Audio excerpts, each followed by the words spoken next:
नमस्कार दोस्तों, easy technique में आपका बहुत बहुत स्वागत है। और आज की इस वीडियो में हम जो बात करने वाले हैं ज़ेरोधा के बारे में बात करने वाले हैं कि अक्सर आपने देखा होगा जो लोग शेयर मार्केट में काम करते हैं और ज़ेरोधा पे उनका डीमेट अकाउंट ओपन है, तो वहाँ पर वो देखते होंगे कि जब भी मार्केट वॉलेटाइल होता है तो ज़ेरोधा में अक्सर प्रॉब्लम्स आती हैं। ऑर्डर्स लगाने में दिक्कत आती है, server no respond, server down, server error, इस टाइप के अलग अलग एरर्स आते हैं। एक बार हम देख लेते हैं वो किस टाइप के एरर्स होते हैं। ये देखिए, पहले तो ये देख लेते हैं कि यहाँ देखते हैं कितने सारे लोगों ने यहाँ पर कंप्लेंट की हुई है कि इनको एरर्स आ रहे हैं। और यहाँ पर एक वेबसाइट है जिसको हम देखेंगे, downdetector.in। तो यहाँ पर भी अगर आप चेक करेंगे तो ज़ेरोधा में, खासकर ज़ेरोधा में बहुत ज़्यादा प्रॉब्लम्स रहती हैं। और जो एरर्स आते हैं कुछ इस टाइप के एरर्स आते हैं, no response from the server, और ये लॉगिन करने में इशू आता है। और कई बार लोगों ने लॉगिन किया होता है तो उनके ऑर्डर प्लेस होने में इशू आते हैं। और कई बार तो देखा गया है कि इस तरीके का वेबसाइट पर एरर शो होता है। तो अभी हम जो बात करेंगे, हम बात करेंगे कि ज़ेरोधा का जो बैकएंड में सर्वर है, बैकएंड में जो सर्वर है वो किस तरीके से काम करता है। तो मैंने आपके लिए यहाँ पीपीटी बनाई है और इसमें थोड़ा समझाने की कोशिश की है कि किस तरीके से ज़ेरोधा काम करता है। तो पहले तो हम बात कर लेते हैं कि ज़ेरोधा जो है क्लाउड बेस है या ऑन प्रेमाइसिस बेस है। अब इन दोनों में फ़र्क क्या है? क्लाउड बेस में क्या होता है कि इनका कोई भी सर्वर इनके ऑफिस में नहीं होता, सारा का सारा क्लाउड पर होता है। अब क्लाउड पर उन्होंने जो लिया हुआ है सर्वर, वो लिया हुआ है उन्होंने अमेज़ॉन के ऊपर। तो यहाँ पर क्लाउड की वजह से ही मुझे लगता है ये प्रॉब्लम है। बाकी सारे जो ब्रोकर्स हैं, सभी की बात नहीं कर रहा मैं, कुछ ब्रोकर्स हैं वो ऑन प्रेमाइसिस, यानी वो एक अपना खुद का डाटा सेंटर बनाकर वहाँ पर सर्वर्स लगाते हैं। तो वहाँ पर कॉस्ट बहुत ज़्यादा आती है, इसलिए वो ब्रोकरेज भी ज़्यादा चार्ज करते हैं। और क्लाउड बेसिस में क्या होता है कि ब्रोकरेज इसीलिए वो कम करते हैं क्योंकि वहाँ पर सर्वर्स आप अपने अकॉर्डिंगली कम ज़्यादा कर सकते हो। जैसा ट्रैफिक आएगा वहाँ पर उस हिसाब से कम ज़्यादा कर सकते हो। और आपको कुछ भी सर्वर्स लगाने की ज़रूरत नहीं होती, आपको बस माउस और एक कंप्यूटर से क्लिक कर करके कोई भी टेक्निकल पर्सन होगा जो क्लाउड पे काम करता है वो सर्वर बना देगा इजीली। तो अभी हमने जो बात की क्लाउड बेसिस और प्रोमाइसिस की, ये क्लाउड बेसिस सर्वर्स होते हैं और ऑन प्रोमाइसिस होते हैं, ये दोनों अलग अलग तरीके के होते हैं। तो अभी इन दोनों में कॉस्ट का देख लेते हैं हम एक बार। जब एक ऑन प्रेमाइसिस सर्वर लगाना होता है तो उसमें कितना खर्चा आता है? सॉफ्टवेयर की कॉस्ट जो है वो कम हो जाती है। क्लाउड बेसिस में सब्सक्रिप्शन फीस होती है, सॉफ्टवेयर की कॉस्ट नहीं होती, सॉफ्टवेयर का सब्सक्रिप्शन होता है। तो यहाँ पर ऑन प्रेमाइसिस में खर्चा क्यों होता है ज़्यादा? ऑन प्रेमाइसिस में खर्चा इसलिए होता है क्योंकि देखिए वहाँ पर आपको एक सर्वर लगाना पड़ेगा, यानी आपको हार्डवेयर परचेज करना पड़ेगा, आईटी पर्सन्स को रखना पड़ेगा जो सर्वर को मेंटेन करेंगे, ट्रेनिंग देनी पड़ेगी उनको कि किस तरीके से मैनेज करना है। वहाँ पे आपका इंटरनेट डाउन नहीं होना चाहिए, आपकी इलेक्ट्रिसिटी डाउन नहीं होनी चाहिए, सर्वर आपका ख़राब नहीं होना चाहिए कि चलते चलते ख़राब हो गया तो उस केस में भी आपको दिक्कत आएगी। तो सर्वर्स जिस बिल्डिंग में हैं उस बिल्डिंग की सिक्योरिटी का भी एक इशू रहेगा कि उसको सिक्योर रखना है। एसी की ज़रूरत पड़ेगी हमें, बहुत सारा आईटी इंफ्रा, मतलब बहुत छोटे छोटे खर्चे आप अगर आप काउंट करोगे तो बहुत ज़्यादा आपको पूरा इंफ्रा लगाना पड़ता है। और आप जैसे आप सपोज दैट आपने एक सर्वर बनाया, उसमें 16 GB, 32 GB, या मैं कहूँ 100 GB या 200 GB की रैम लगी हुई है। अब आपको 1 घंटे बाद पता चल रहा है या आधे घंटे में पता चल रहा है कि आपको रैम बढ़ाने की ज़रूरत है।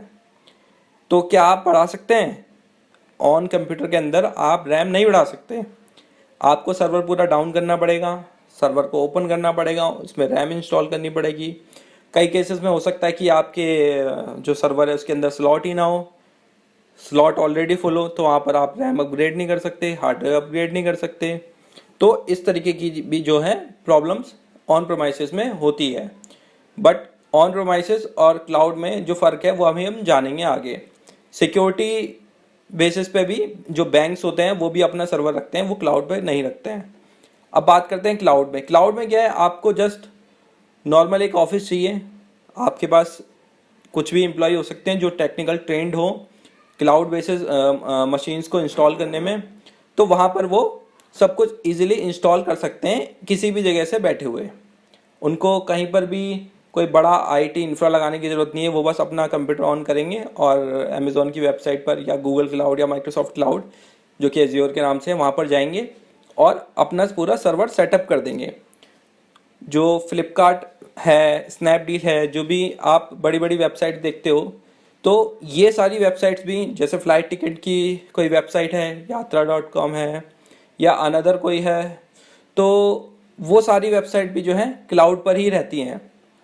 लेकिन क्लाउड बेसिस पे, और मैं कहूँगा अगर शेयर मार्केट को लेके हम ट्रेडिंग पर्पज से देखा जाए, तो मुझे नहीं लगता कि ट्रेडिंग वाली जो वेबसाइट है उनको क्लाउड पर जाना चाहिए। उनको हमेशा ऑन प्रोमाइसेस सर्वर लगाने चाहिए, जहाँ तक मेरा मानना है। अभी देखते हैं हम ऑटो स्केलिंग में जो क्या होता है। ऑटो स्केलिंग में क्या होता है, ये यूज़र है और इसने एक वेबसाइट को ओपन किया जो कि अमेज़ॉन रूट 53 पर है। तो रूट 53 से आगे जब वो डाटा जाता है तो यहाँ पर एक लोड बैलेंसर लगा होता है।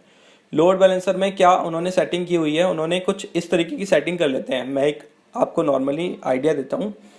सपोज दैट मान लीजिए हमारा ये एक कंप्यूटर है और इस वाली पीपीटी को देखते हैं हम।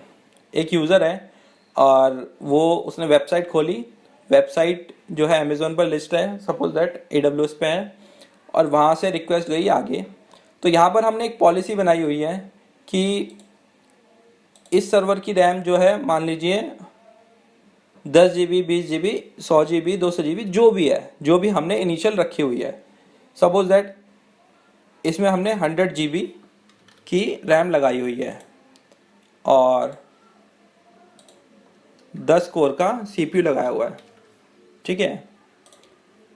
तो अभी हम क्या करेंगे, इसमें एक सेटिंग, एक रूल बनाएंगे कि इसका जो यूजेज है 100 GB का यूजेज जो है उसको हम परसेंटेज में डालेंगे कि जब भी हमारा ये 80% यूज़ होने लग जाए रैम और 80% के प्रोसेसर हमारे यूज़ होने लग जाएं, जैसे ही डाटा 80% पे आए दोनों का, तो वो ऑटोमेटिक एक दूसरा सर्वर क्रिएट कर दे।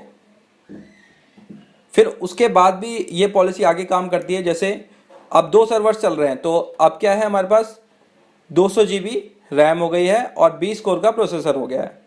तो उन दोनों को मिला के भी जब 80% यूज़ होने लग जाएंगे दोनों प्रोसेसर, तो मशीन क्या करेगी, एक और सर्वर क्रिएट कर देगी। इस तरीके से जब तक लोड आता रहेगा वो मशीन क्रिएट करती रहेगी। तो इसे कहते हैं ऑटो स्केलिंग। बट अगर हम बात करें ऑन प्रेमाइसेस सर्वर की, तो यहाँ पर क्या होता है, आपका यूज़र जितने भी यूज़र हैं, सर्वर आपका वही है। उसमें आप डिसाइड कर सकते हैं अंदाज़ा लगा के कि हमारे पास इतने यूज़र्स हैं और सभी अगर एक बार एक साथ ऑनलाइन आ जाएं, तो वो मान लीजिए आपने 100 GB, 200 GB या 1000 GB रैम इसमें लगाई हुई है और कई सारे कोर के प्रोसेसर लगाए हुए हैं, तो एक लिमिटेड अमाउंट, आप सर्टेन अमाउंट इसमें आपने वन टाइम लगा दिया और जब भी आपका यूज़र आया वो कभी भी कम ज़्यादा नहीं होगा, वो हमेशा एक बार आपने इंस्टॉल किया और वो उतना ही रहेगा। जब भी आप अगर इसको बढ़ाना चाहते हैं तो आपको एक और सर्वर क्रिएट बनाना पड़ेगा, ख़रीदना पड़ेगा और उसमें इंटरनेट कनेक्शन, वायरिंग, ये सारा कुछ करना पड़ेगा, जिसमें कई महीनों तक लग जाते हैं। तो ये होता है ऑन प्रोमाइसेस। इस आपको एक बिल्डिंग भी लेनी पड़ेगी, बिल्डिंग में लगाना पड़ेगा, IT पर्सन रखने पड़ेंगे, ये सारा कुछ मैनेज करना पड़ेगा। इस केस में बस आपको यही प्रॉब्लम है कि आपको जो है आसानी से दूसरा सिस्टम क्रिएट नहीं कर सकते और आपको ये सारा कुछ भी मैनेज करना पड़ेगा। लेकिन ऑटो स्केलिंग केस में क्या है, आप सिर्फ यहीं तक मैनेज कर रहे हैं और यहाँ के बाद ये सारा कुछ है जो है कोई भी क्लाउड प्रोवाइडर जो है यूज़ कर रहा है वो अपने आप मैनेज करता है। उनके अपने IT पर्सन है, वो अपने आप डाटा सेंटर को संभालते हैं, अपने आप जो है चीज़ें करते रहते हैं। तो मेरे को जो लगता है वो उसमें क्या इशू आता है ज़ेरोधा के अंदर। ज़ेरोधा में क्या होता है, एक्चुअली वो ट्रेडिंग करते हैं वहाँ पर लोग, तो मार्केट में जैसी वॉलेटिलिटी आती है एकदम से ऑर्डर्स लगाना लोग स्टार्ट करते हैं। मार्केट गिरती है या बढ़ती है, उस केस में क्या होता है एकदम से ऑर्डर्स आते हैं और वहाँ पर जो है सेकंडों में खेल होता है। सेकंडों में। बट यहाँ पर क्या होता है इस केस में ऑटो स्केलिंग में, जब भी ये 80% यूज होगा तो मेरे हिसाब से ये 80 से एकदम 100 हो जाता है। ये एकदम 80 नहीं पहुंचता, ये ओवर हो जाता है एकदम से, क्योंकि कुछ सेकंड्स का खेल होता है, जबकि इसको सर्वर को दूसरे सर्वर को क्रिएट होने में कम से कम मिनटों का टाइम लगता है, मिनट लग जाते हैं कुछ उसको क्रिएट होने में। लेकिन तब तक क्या होता है, मार्केट में जो है ऑर्डर्स की इतने सारे ऑर्डर प्लेस हो जाते हैं कि ये जो है सर्वर डाउन हो जाता है। इसीलिए वो कुछ ही मिनटों बाद आपने देखा होगा कि जेरोदा का जो प्रॉब्लम है वो शॉर्ट आउट हो जाता है। और ये हमेशा होता है कि जब भी जेरोदा में ऑर्डर्स लगते हैं, जब भी मार्केट वॉलेटाइल होता है उसमें ऑर्डर जब भी स्पीड से लगते हैं तो इस तरीके की प्रॉब्लम आती ही आती है।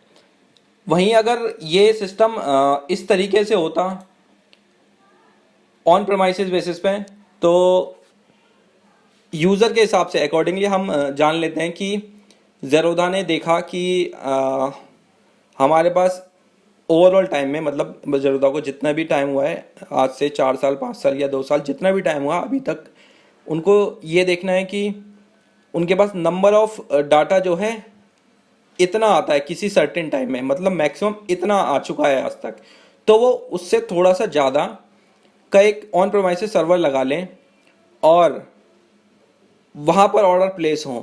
तो उस केस में क्या होगा, कभी भी ऐसी दिक्कत नहीं आएगी जो बार बार आ रही है, वो कभी कभी दिक्कत आएगी ऑन प्रेमाइसिस सर्वर पर। लेकिन ऑन प्रेमाइसिस सर्वर का एक अपना खर्चा है, उसमें खर्चा ज़्यादा होता है, तो वहाँ पर क्या होगा, फिर ब्रोकरेज बढ़ जाएगी, और ब्रोकरेज बढ़ेगी तो वही प्रॉब्लम, यूज़र फिर ज़ेरोधा पे क्यों जाएंगे, वो अदर ऑलरेडी मार्केट में बैठे हुए हैं ब्रोकर्स, उनके पास चले जाएंगे। तो कहीं ना कहीं इसमें जो खेल है सारा वो कॉस्ट की वजह से है। आपके जो ज़ेरोधा ब्रोकरेज कम चार्ज कर रहा है तो वो आगे भी इंफ्रा पे कम पैसा खर्च कर रहा है, यहाँ पर भी वो पैसा बचाता है। अब मार्केट सुबह 9 बजे स्टार्ट होती है, 9:15 के बाद ऑलमोस्ट 9 बजे से स्टार्ट हो जाते हैं उनके सर्वर्स, तो धीरे धीरे उनके उस पर ट्रैफिक आता है, तो धीरे धीरे उनके सर्वर्स बढ़ते रहते हैं। जैसे ही 3:30 पे मार्केट क्लोज होती है तो उनके सर्वर्स भी, अब जैसे 1 से 2 बने, 2 से 4 बनेंगे, 4 से 8 बनेंगे, मतलब 8 से 9 भी बन सकते हैं, ऐसा नहीं कि 2 बनते हैं, मतलब एक एक करके बनते रहेंगे। लेकिन जैसे ही सर्टेन टाइम पीरियड आएगा 3:30 का, तो सारे यूज़र्स लॉग आउट करेंगे और सर्वर वही डाउन होते होते 1 या 2 रह जाएंगे। तो इनकी जो है कॉस्ट भी उसी हिसाब से बढ़ती है और डेली बेसिस पे कॉस्ट उतनी घट जाती है। वहीं ऑन प्रेमाइसिस में क्या होता है कि एक बार आपका सर्वर ऑन रहेगा तो ये फिर ऑन ही रहता है, पूरा दिन ऑन रहता है, नेक्स्ट डे भी ऑन रहेगा, परमानेंट ऑन रहता है, इसको शट डाउन नहीं कर सकते आप। नहीं तो आपका जो अकाउंट है डीमेट अकाउंट वो ऑफलाइन आने लग जाएगा, वहाँ पर आप उसको लॉग इन नहीं कर पाएंगे। यहाँ पर सारा कुछ खेल जो है ट्रैफिक के हिसाब से, ट्रैफिक बढ़ेगा तो ज़ेरोधा की कॉस्ट बढ़ेगी, ट्रैफिक डाउन रहेगा तो उनकी कॉस्ट भी डाउन हो जाती है। लेकिन इस केस में जो है कॉस्ट और ट्रैफिक के हिसाब से सारा कुछ मैनेज होता है। तो जहाँ तक मुझे लगता है, मेरे हिसाब से, मेरे अकॉर्डिंगली यही एक इशू है जिसकी वजह से ज़ेरोधा का सर्वर जो है डाउन होता है। तो मेरे को ये लगता है कि जब तक ये ऐसा इशू रहेगा ट्रैफिक का, तो तब ज़ेरोधा में प्रॉब्लम आनी पक्का है, पक्का उसमें प्रॉब्लम आएगी ही आएगी। और मैं इस चीज़ को काफ़ी टाइम से वॉच कर रहा हूँ, देख रहा हूँ कि ज़ेरोधा की टीम इतनी मतलब कैपेबल है, उन्होंने इतना अच्छा प्लेटफॉर्म बनाया है, लेकिन वहीं वो इतनी छोटी सी चीज़, जो इतनी छोटी दिक्कत है, उसको रिजॉल्व क्यों नहीं कर पा रही है। उसके इतने अच्छे चार्ट पैटर्न्स आते हैं, प्लेटफॉर्म उनका इतना अच्छा व्यू है, ठीक है, सभी कुछ ऑलमोस्ट उनका अच्छा है, इसीलिए उनके जो है सब्सक्राइबर भी काफ़ी अच्छे हैं ऑल ओवर इंडिया में। तो इशू बस वही है कि यहाँ पर कुछ मिनट लग जाते हैं सर्वर को आगे बनने में, और शेयर मार्केट में जो है सारा कुछ सेकंडों में खेल हो जाता है। सेकंड में डाटा बहुत सारा आ जाता है, सेकंड में डाउन हो जाता है, जिसके चक्कर में ज़ेरोधा का सर्वर डाउन होता है। वहीं ऑटो स्केलिंग जो आई थी, ऑटो स्केलिंग मेरे अकॉर्डिंगली किसी वेबसाइट के लिए अच्छा है, फ्लिपकार्ट पर है, फ्लिपकार्ट के लिए अच्छा है। अदर कोई कंपनी की वेबसाइट है उसके लिए अच्छा है कि वहाँ पर ट्रैफिक आता है, क्योंकि वहाँ पर जो है लॉस नहीं होता कुछ भी। जैसे हम फ्लिपकार्ट में देखते हैं बिग बिलियन डे कुछ वो ऑफर निकालते रहते हैं, और वहाँ पर वो क्या करते हैं कि सर्टेन उन्होंने निकाला कि 1,000 क्वांटिटी है उनके पास, उन्होंने फ़ोन लॉन्च करा है और इतनी बुकिंग आएगी इस दिन में। तो आप देखते होंगे कि वहाँ पर लोग ऑर्डर भी नहीं लगा पाते और ओवर सोल्ड हो जाता है पूरा का पूरा। तो वही चीज़ है, वहाँ पर भी यही होता है, एकदम से ट्रैफिक आता है और फ़ोन सेल हो जाते हैं, लेकिन वहाँ पर किसी का लॉस नहीं होता, क्योंकि वो सर्टेन एक फ़ोन बुक कर रहे हैं, फ़ोन बुक हो जाएगा तो उन्हें मिल जाएगा, बुक नहीं हुआ तो उन्हें नहीं मिलेगा। लेकिन यहाँ ट्रेडिंग प्लेटफॉर्म पे यही चीज़ दिक्कत देगी। यहाँ पर अगर आपका कोई ऑर्डर, आपने पोजीशन पहले से बना रखी है शेयर मार्केट में और आप उसको सेल नहीं कर पाए उस वॉलेटिलिटी में, तो आपका जो है लॉस हो जाएगा। तो मुझे जहाँ तक ये लगता है ये ऑटो स्केलिंग जो है ज़ेरोदा को बंद कर देनी चाहिए और ऑन प्रोमाइसेस अपना एक सर्वर सेटअप करना चाहिए। जब तक वो सर्वर सेटअप नहीं करेंगे इस तरीके की दिक्कत उनके साथ आती रहेगी। मे बी शायद वो भी इस बात को जानते होंगे, कोशिश करते होंगे कि जैसे मैंने आपको बताया था कि यहाँ पर 80% पे पॉलिसी लगाते हैं तो उसको 70% कर लें या 50% पे ही कर दें कि 50% जैसे यूज़ हो तुरंत बन जाए दूसरा सर्वर। तो वहाँ पे जाके कुछ चांसेस हैं ज़ेरोदा के डाउन ना होने के, कि डाउन नहीं होगा उनका सर्वर, बट फिर भी अगेंस्ट फिर कॉस्ट का इशू आएगा कि 50% पे अगर वो दूसरी मशीन बनाएगा तो उनकी कॉस्ट बढ़ जाएगी। तो सारा कुछ खेल कॉस्ट का है, पैसों का है, and over and all of.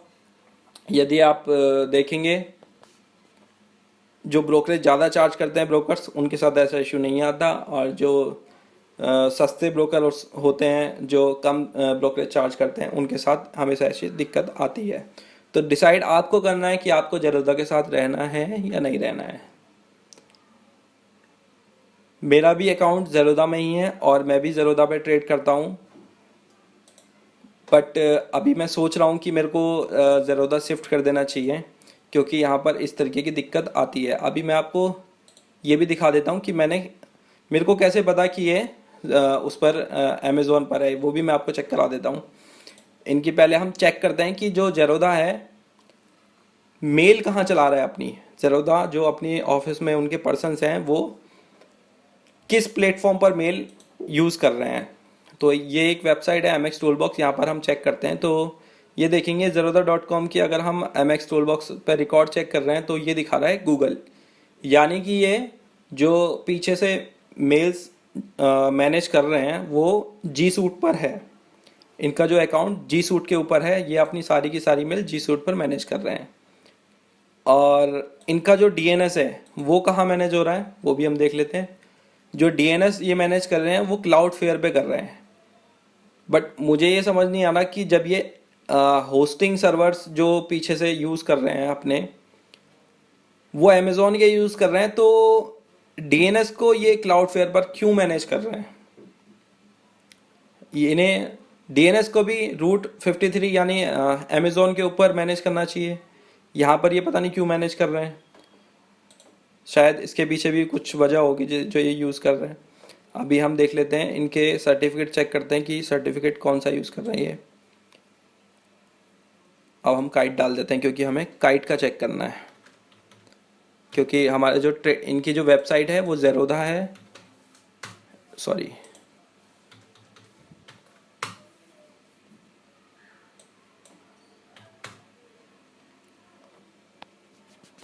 ये इनकी वेबसाइट है ज़ेरोदा.com, और इनका जो ट्रेडिंग प्लेटफॉर्म है वो काइट है, यहाँ पर हम ट्रेडिंग करते हैं ये है। तो हम यहाँ पर चेक करें kite.zerodha.com और इसका हम सर्टिफिकेट चेक करेंगे कि ये कौन सा सर्टिफिकेट यूज़ कर रहे हैं।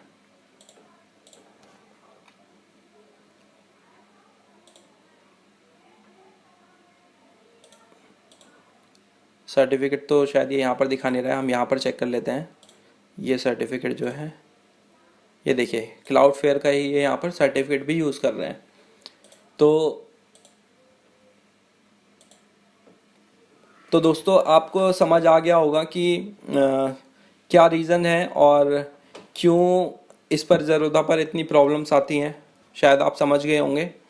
अगर आपको लगता है कि आपको ज़रूरत पर बने रहना चाहिए तो आप श्योर बने रहिए।